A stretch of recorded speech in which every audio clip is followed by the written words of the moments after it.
close to the black hole, close enough to be swallowed by it, eventually crosses its horizon and leaves behind just a dark void in the center. Black holes are extraordinarily dense objects with gravity so strong that not even light can escape, so viewing them is quite challenging. A black hole's event horizon is the point of no return. Everything, even stars and planets, gets pulled inward at that distance. The first ever image of a black hole was captured by the same team in 2019. I wish I could tell you that second time is as good as the first when imaging black holes, but that wouldn't be true. It is actually better. Now we know that it wasn't a coincidence. It wasn't some aspect of the environment that happened to look like the ring that we expected to see. We now know that in both cases, what we see is the heart of the black hole, the point of no return. The event. He was a great guy. He raised me to believe in Jesus Christ and truly believe, everything that he's telling me. And the thing is, I continued his ministry after he passed. Oh, my goodness.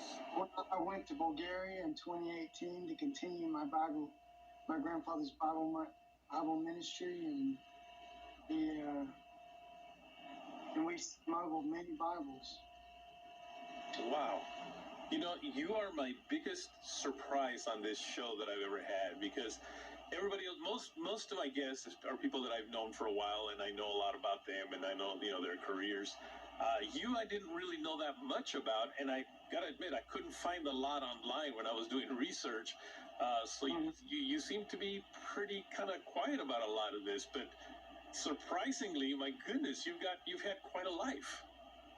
Yeah, I have. And it was doing my first Bible ministry overseas it wasn't easy.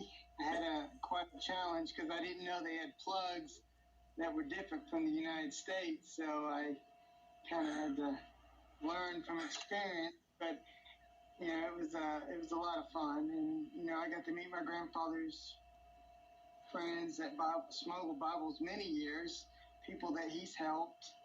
And have these discussions in our churches, in our synagogues, in our mosques, in our communities.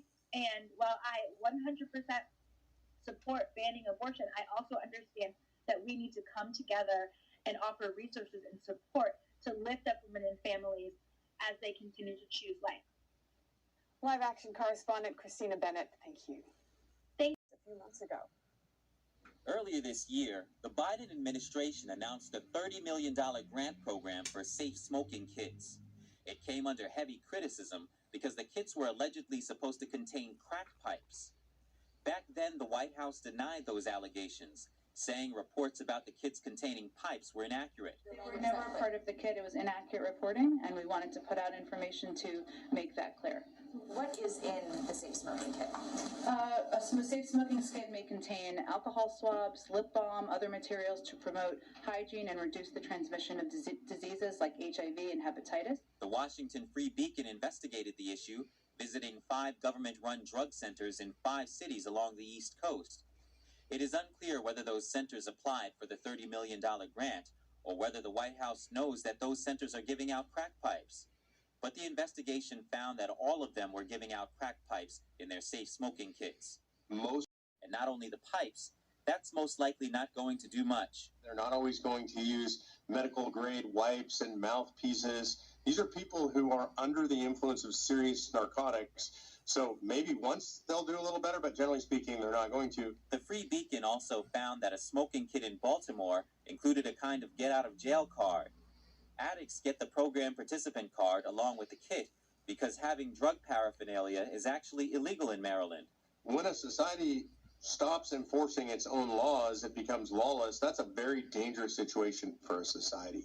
NTD reached out to the White House asking how they'll ensure the grant money won't be used for crack pipes, but we didn't hear back before broadcast. Religious group that asked to fly its flag at City Hall. Shortly after the ruling, the Satanic Temple submitted an application to fly its flag for a week in July. A legal expert says the temple will likely be permitted to fly its flag, but not because it is a religion.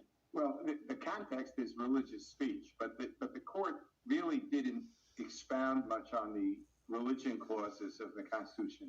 The opinion is rooted completely in the free speech clause of the Constitution. Despite the ruling, Stearns says for many years the courts have grappled with what constitutes a religion. What the courts have divided on is a different issue, which is whether you need a traditional Western concept of a deity as the object of worship or veneration, or not. And the court has been back and forth on that issue. Early last year, for the Senate race, the survey shows incumbent Senator John Boozman leading in the Republican primary with 45% support from likely voters. He's followed by Jake Beckett at 19% and Jan Morgan at 16.5%. Boozman has been criticized for not fully siding with Trump after the January 6th Capitol breach, but he himself has obtained Trump's endorsement for the re-election bid, and he highlights that on his campaign page. Beckett was a former NFL player and Army officer. He positioned himself as more conservative than Boozman. This is Beckett's first run for public office. Morgan is a gun rights advocate and investigative journalist. She's running on a platform of protecting Second Amendment rights. If Boozman fails to secure a majority in the May 24th primary, he will face a runoff election against the runner-up on June 21st. Coming up in California. OPEC to start to recover. Water authorities responsible for Nevada's Las Vegas region have had to activate a $1.5 billion insurance policy, including building a new low-level pumping station. Coming up, a new 100,000 last year for the first time. NTD's John Ma reports. U.S. CDC data released Wednesday shows hundreds of Americans are dying every day from fentanyl overdoses. It only takes 2 milligrams of fentanyl to kill. 1 kilogram of fentanyl can kill 500,000 people. Derek Maltz is a former agent in charge of the Drug Enforcement Administration's Special Operations Division. He warns, don't buy pills or drugs that are not prescribed by a doctor, because often fentanyl, due to its extreme potency, is added to other drugs or pills and makes them cheaper and more powerful. They may contain deadly levels of fentanyl, and you wouldn't even be able to see it, taste it, or smell it. Maltz recounts a story of how a young girl died from a fentanyl overdose after buying a fake pill on social media. 2 years ago, 3 days before Christmas, a beautiful young girl, Alex Capilouto, who lived in California, came home from spring break from Arizona State University, and she ordered one fake pill. I think it was a Percocet. She thought she was getting Percocet because she had some anxiety, maybe a little depression, and the drug dealer delivered it right to the house. She took one pill or half a pill, and her parents found her dead in the morning. This is happening all over the country. DEA Chief Ann Milgram told CBS that for teens now, getting a fake pill is as easy as getting Uber Eats, because there's just so much illicit fentanyl in the country. The real issue is the Mexican cartels. At Vulcan, which is a building material supplier, one neighbor says she thought it could be her torpedo. She coincidentally has a deactivated one in her garage. It's a World War II antique that his family, my boyfriend's family, passed along for years, and it was very coincidental. And I was just like, are they talking about ours? Because it's painted and stuff. It's supposed to be decoration. Officials still don't know whether the bomb is real or a replica. The GBI and ATF acted as if that bomb were real. Everyone was allowed back in their homes a short time later. Surveillance video. Officers say a man was shot during an argument and later died at the hospital. If you have information on either one of those cases, you're asked to give APD a call. With the surge in crime, one Atlanta police union leader says unsafe streets leave officers feeling like they're under siege. Yeah, but one Atlanta city councilman says that assessment is wrong. On Fox 5's More Stiggs talks with people on both sides of the issue.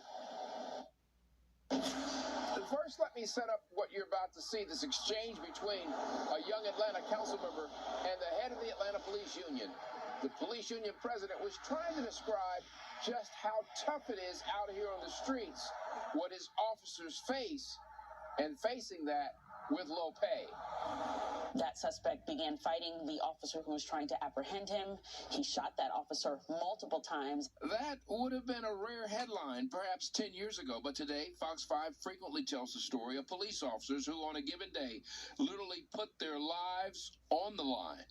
At City Hall, while discussing the need to adequately pay Atlanta officers for the difficult jobs they do, their union president uttered this phrase. It is extremely unsafe. There is a war against police officers right now. There is no doubt. An Atlanta councilman pushed back on that. I'm not agreeing with that as a city council member. There's no war against police, not that I've heard of, and I'm in the streets on the south side of the city. In an interview, I asked Antonio Lewis, a new member, to explain his viewpoint. This city council person does not believe there's a war on police. I'm the person who put out the blue lights ordinance. The reason I did the blue light ordinance is because we wanted to see a stronger police presence in our community. We want responsible policing, not aggressive policing, responsible policing, doing the job that we know the police could do. No one's at war with the police, particularly not on the south side of the city. We call the police anytime. And before that budget meeting was over, the union president. A whisper. Any opposed? It's just basically turning over whatever's left to make everything go away. John Oxendine was in his 30s when he burst onto the Georgia political scene. He was elected Georgia's insurance commissioner 4 consecutive terms. And then in 12, Mercedes says moisture can get into a brake booster, causing corrosion. The company says it has no reports of deaths or any injuries so far, and it's offering free towing so owners can get them to a dealership for service. Well, first step, vehicles were damaged there. The blue parking deck now has major structural damage and is currently closed. The fire is still under investigation. Several Southern California homes are now to avoid the power lines and was hit by a semi-truck. 3 others in the car, including Chilean meteorologist Diego Campos, were injured. Campos says he and the other 3 weather specialists came to know each other through professional conferences and courses. Mercedes-Benz says more than anything, like that was the established science. Well, the first version of proximal origin was finished on the very same day as the teleconference. So just sort of let that sink in. At the time that Fauci and Collins and Farrar, the senior funding, the heads of our health institutions, are being told privately that it's anywhere in the range of 60 to 80% likely that this virus has a lab origin, they complete the first draft of proximal origin, which is later used to promote a narrative of a natural origin as opposed to a lab leak origin for the virus. And we see them also launch a censorship campaign where they start shutting down anybody who says otherwise. Now Hans, I mean, I guess where's the conflict here is close to the black hole, close enough to be swallowed by it, eventually crosses its horizon and leaves behind just a dark void in the center. Black holes are extraordinarily dense objects with gravity so strong that not even light can escape, so viewing them is quite challenging. A black hole's event horizon is the point of no return. Everything, even stars and planets, gets pulled inward at that distance. The first ever image of a black hole was captured by the same team in 2019. I wish I could tell you that second time is as good as the first when imaging black holes, but that wouldn't be true. It is actually better. Now we know that it wasn't a coincidence. It wasn't some aspect of the environment that happened to look like the ring that we expected to see.